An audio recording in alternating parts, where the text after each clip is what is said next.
Hello everyone, daily use English sentences के day 4 में मैं आप सभी का हृदय की गहराइयों से हार्दिक अभिनंदन एवं वंदन करता हूं। मैं ईश्वर से प्रार्थना करता हूं आप सभी व्यस्त होंगे, स्वस्थ होंगे, मस्त होंगे, जबरदस्त होंगे। तो आइए चलते हैं वाक्यों की तरफ, जिसमें आज का हमारा पहला सेंटेंस है, यह मेरे काबू से बाहर है। इसे इंग्लिश में कैसे कहा जाएगा? यह मेरे काबू से बाहर है। इसे इंग्लिश में कहा जाएगा बच्चों, this is this is this is out of this is out of my control। this is out of my control। यह मेरे काबू से बाहर है।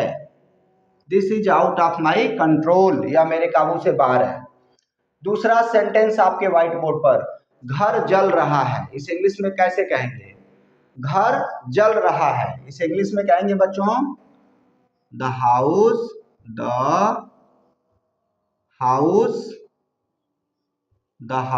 is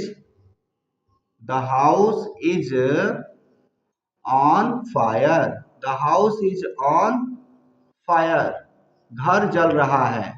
या फिर इस सेंटेंस को, इस वाक्य को हम ऐसे भी बोल सकते हैं, द हाउस इज बर्निंग या फिर the house is on fire. कहने का तात्पर्य यह है, घर जल रहा है, the house is on fire या फिर द हाउस इज बर्निंग। चलिए बच्चों, तीसरा सेंटेंस आपके व्हाइट बोर्ड पर, हमें खराब आदतें छोड़ देनी चाहिए। हमें खराब आदतें छोड़ देनी चाहिए। इसे इंग्लिश में कहा जाएगा, इस सेंटेंस को इंग्लिश में कहा जाएगा, we should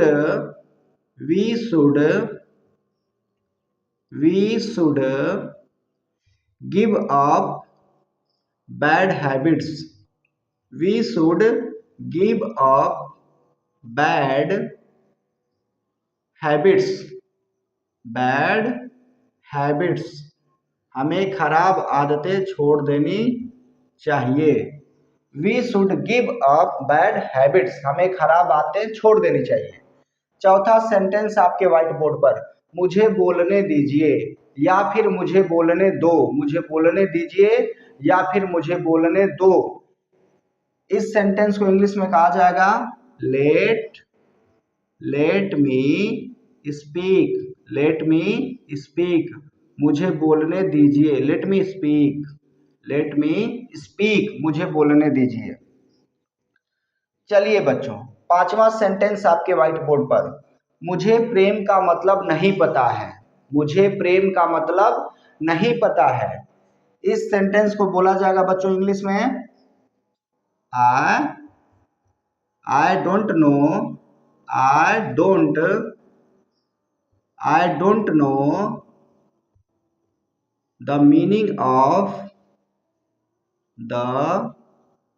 MEANING।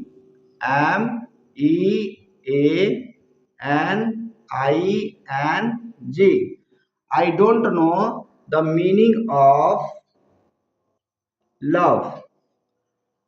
I don't know the meaning of love। मुझे प्रेम का मतलब नहीं पता। मुझे प्रेम का मतलब नहीं पता है या मुझे प्रेम का मतलब नहीं पता। मुझे प्रेम का मतलब नहीं पता है या मुझे प्रेम का मतलब नहीं पता। I don't know the meaning of love। मुझे प्रेम का मतलब नहीं पता है। चलिए बच्चों, छठवां सेंटेंस आपके व्हाइट बोर्ड पर, आप कब आए। इस वाक्य को इंग्लिश में कैसे कहेंगे? आप कब आए। इसे इंग्लिश में कहा जाएगा बच्चों, when did you come। when did you come। तुम कब आए या आप कब आए। when did you come। आप कब आए या तुम कब आए, दोनों बातें एक ही हैं। आप कब आए या तुम कब आए। आप कब आए या तुम कब आए, दोनों बातें एक ही हैं। तो आप कब आए या तुम कब आए। इस सेंटेंस को इंग्लिश में कहा जाएगा, व्हेन डिड यू कम। आप कब आए या तुम कब आए। चलिए बच्चों, सातवां सेंटेंस आपके व्हाइट बोर्ड पर, दोनों एक दूसरे के बहुत करीबी हैं। इस सेंटेंस को इंग्लिश में कैसे कहा जाएगा? दोनों एक दूसरे के बहुत करीबी हैं। चलिए बच्चों, इसे इंग्लिश में कहा जाएगा both are close to each other. Both are close to each other. दोनों एक दूसरे के बहुत करीबी हैं। चलिए बच्चों, 8वां सेंटेंस आपके व्हाइट बोर्ड पर। मुझे गलत मत समझिए, मुझे गलत मत समझिए या मुझे गलत मत समझो। इस सेंटेंस को इंग्लिश में कहा जाएगा don't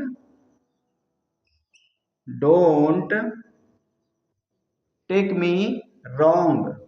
don't take me wrong. Don't take me wrong. मुझे गलत मत समझिए या मुझे गलत मत समझो। मुझे गलत मत समझिए या मुझे गलत मत समझो, दोनों बातें एक ही हैं। डोंट टेक मी रॉन्ग, मुझे गलत मत समझिए। चलिए बच्चों, 9वां सेंटेंस आपके व्हाइट बोर्ड पर। क्या खराबी है? इंग्लिश में कैसे कहेंगे इसे? क्या खराबी है? इसे इंग्लिश में कहा जाएगा what is the fault. What is the fault. What is the fault. क्या खराबी है? What is the fault. FAULT। What is the fault, क्या खराबी है। चलिए बच्चों, 10वां और अंतिम सेंटेंस है हमारा आज का। वह संगीत का शौकीन है। वह संगीत का शौकीन है। इस सेंटेंस को इंग्लिश में कहा जाएगा he is fond of music. MUSIC। He is fond of music. अगर फॉन्ड ऑफ के साथ अगर कोई वर्ब है, कोई क्रिया है, जैसे वह खेलने का शौकीन है, तो इसे इंग्लिश में कहा जाएगा he is fond of playing. कहने का तात्पर्य है फॉन्ड ऑफ के साथ अगर कोई वर्ब आता है, कोई क्रिया आती है, तो वर्ब के फर्स्ट फॉर्म में ING लगाना अनिवार्य हो जाता है। जैसे मैं पढ़ने का शौकीन हूँ, तो मैं इसे इंग्लिश में कहूँगा I am fond of reading. तुम खाने के शौकीन हो, तो इसे मैं इंग्लिश में कहूँगा you are fond of eating. जैसे मान लीजिए मैंने कहा वह गीत गाने का शौकीन है, तो इसे इंग्लिश में कहा जाएगा वह गीत गाने का शौकीन है। इसे इंग्लिश में कहा जाएगा he is fond of singing a song. He is fond of singing a song. वह गीत गाने का शौकीन है।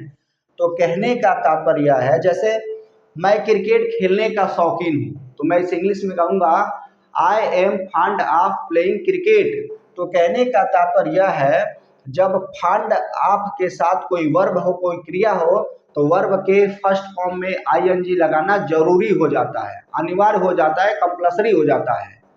तो आज के लिए बस इतना ही। मिलते हैं नेक्स्ट वीडियो में, तब तक के लिए जय हिंद।